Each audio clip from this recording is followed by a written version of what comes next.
তারপরে আপনার এই আপনার চালের দাম, চিকন চালের দামটা গত বছরের তুলনায় বৃদ্ধি পেয়েছি। আর সয়াবিন তেলের দাম প্রায় 90 টাকা 5 লিটার বোতলে বেড়েছে গত বছরের তুলনায়। খোলা সয়াবিনের দাম 14 টাকা বেড়েছে। এখন কথা হচ্ছে যে যেগুলো বেড়েছে দেখলাম যে আমদানি পণ্যগুলোই বেড়েছে, কিছু কমছে। বাট আমি একটা সিস্টেম অলরেডি ভিতরে বসে বের করছি। আমি 3টা ফ্যাক্টরিও ভিজিট করছি সরাসরি গিয়ে। ওখানে গিয়ে দেখলাম যে Abul Khair group 50,000 metric ton palm oil নিয়ে আসছে, বাট সে দেখলাম খাতুনগঞ্জের মাত্র 8 থেকে 10 জনের কাছে পুরো পাম অয়েলটা সেল করে দিচ্ছে। এই 10 জন হচ্ছে প্রায় 500 কোটি টাকার 600 কোটি টাকার মাল কিনে নিয়ে এসে এই 10 জন আবার প্রায় 700 800 বা 500 লোকের কাছে সারা দেশে বিক্রি করে দিচ্ছে। এখন এই যে 10 জন এখানে কিনছেন আপনারা, এই 10 জন পর্যন্ত আমাদের মনিটরিং করাটা খুব সহজ হয়। বাট এরপরে যে যাদের কাছে বিক্রি করা হচ্ছে এদেরকে ডিওর মধ্যে লেখা আছে যে 15 দিনের মধ্যে তার ফ্যাক্টরি থেকে মাল রিসিভ করতে হবে, লেখা দেখছে আছে। বাট আমার সামনেই দেখলাম একজন আসছে 3 মাস পরে, আর একটা ট্রাক আসছে দেখলাম আসছে 1 বছর পরে। মানে সে ডিওটা নেছে গত বছর, মাল রিসিভ করতে আসছে এখন এই জিনিসটা আপনারা যাদের কাছে ডিওটা সেল করেন, এখানের যারা আসেন আপনারা, তারা এটা যদি আপনারা একটু কন্ট্রোল করেন, এটা রাষ্ট্রের জন্য ভালো হয় মনিটর করা। আপনি তার কাছে বিক্রি করার সময় বলে দেবেন যে সর্বোচ্চ 1 মাস 1.5 মাস 2 মাসের বেশি তুমি এই মালটা হোল্ড করতে পারবে না, ফ্যাক্টরি থেকে মাল নিয়ে নাও।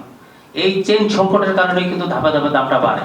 আবার দেখলাম সিলেটের একজন কিনছে, সে আবার এখান থেকে খাতুনগঞ্জ থেকে ডিও কিনে ওখানে আবার 10 জনের কাছে বিক্রি করে দিচ্ছে। এই যে ধাপে ধাপে যে ডিওর যে শুধু কাগজের হাত বদল, পণ্য খালাস হচ্ছে না, এইটার কারণে কিন্তু প্রত্যেকটা স্টেজে 1.5 টাকা 2 টাকা 2 টাকা করে বেড়ে যাচ্ছে। এবং যে কারণে রাষ্ট্র চাইলেও কিছুটা কম দামে কিন্তু তেল দিতে পারতেছে না। তাই এইটা যতটুকু মিনিমাইজ করা দরকার, আমি আশা করি যে আপনাদের এখান থেকে যতটুকু উদ্যোগ নেওয়া দরকার আপনারা নেবেন এবং তাদেরকে একটু মনিটরিংয়ের মধ্যে নিয়ে আসবেন। কারণ তারা কিন্তু আপনাদের কাছে জবাবদিহি করতে বাধ্য।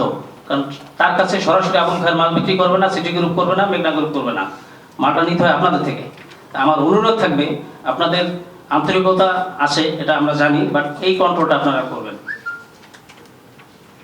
বাট মালের সংকট দেখলাম, কোনো মালেরই সংকট নাই। সয়াবিন তেলের শুধু আমি টিকিটই গিয়ে দেখলাম যে 68,000 মেট্রিক টন সয়াবিন তেল তারা আনলোড করে ফেলছে। মেঘনা গ্রুপের কাছে 82,000 মেট্রিক টন সয়াবিন তেল আছে। ওয়ার্ল্ড মার্কেটে দাম বাড়ছে, যে কারণে আমাদের এখানে দাম বাড়ছে, বাট আর একটু কমে কিন্তু খাওয়ানো সম্ভব। সুগারের দামটা অনেকটাই কম, এটা আশা করা যায় তো রমজানের দাম বাড়বে না।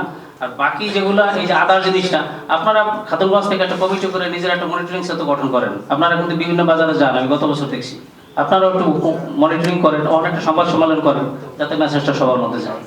এটা নিশ্চিত করতে চাই মানুষ, বিশেষ করে যারা সাধারণ মানুষ, তারা যেন কোনোভাবে প্রতারিত না হয়। আর এই মাস আমাদের পবিত্র মাস, সিয়াম সাধনার মাস।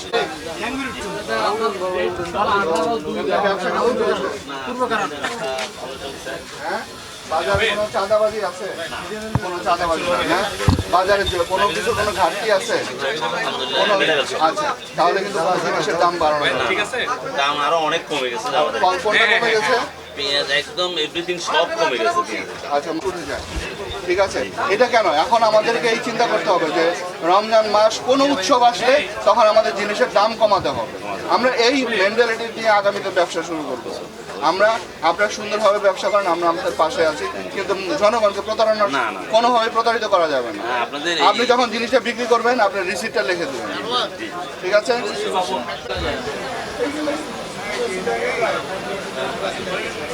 আর দেশে সব জায়গায় প্রচুর পরিমাণে যোগান আছে, জিনিসপত্রের দাম এবার সেভাবে কোথাও বাড়েনি।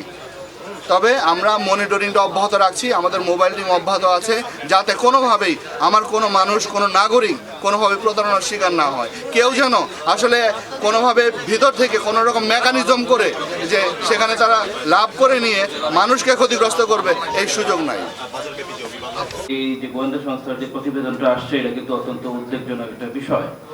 এটা যারা এই ধরনের ডিও নিয়ে দীর্ঘ সময় হাতে রেখে দিয়েছে এবং এইভাবে করে কারসাজি করে মার্কেট ফ্লাকচুয়েট করছে এবং দ্রব্যমূল্য বেড়ে যাচ্ছে স্পেসিফিক কিছু প্রোডাক্টের উপরে, সেই ক্ষেত্রে কিন্তু দুটা স্পেসিফিক কিন্তু আইন আমাদেরকে দিয়েছে যে এইগুলোর এগেইনস্টে ব্যবস্থা নেওয়া। একটা হলো 74 সালের বিশেষ ক্ষমতা আইন, এটা আপনারা সবাই জানেন, আর একটা হলো কনজিউমার্স রাইটস যে অ্যাক্ট আছে সেই অনুসারে। তো আমরা কিন্তু যদি এই ধরনের কার্যক্রম যদি লং টাইম পরিচালিত হয়, এটা কিন্তু আমরা বসে থাকবো না। একটা স্পষ্ট জেলা প্রশাসক মহোদয় কিন্তু একটু মেসেজ দিয়েছে, চট্টগ্রাম হলো আপনার বাণিজ্যিক রাজধানী, এখান থেকে কিন্তু দ্রব্যমূল্যের যে আপনার হলো ওঠানামাটা এখান থেকে নিয়ন্ত্রিত হয়। আপনারা প্রত্যেকেই দায়িত্বশীল, আপনারা ব্যবসায়ী প্রতিনিধি, ব্যবসায়িক লিডার, আপনারা এই বিষয়গুলো অবশ্যই দ্রব্যমূল্য যাতে সর্বসাধারণের মানে ক্রয় ক্ষমতার মধ্যে থাকে এটা এনশিওর করবেন।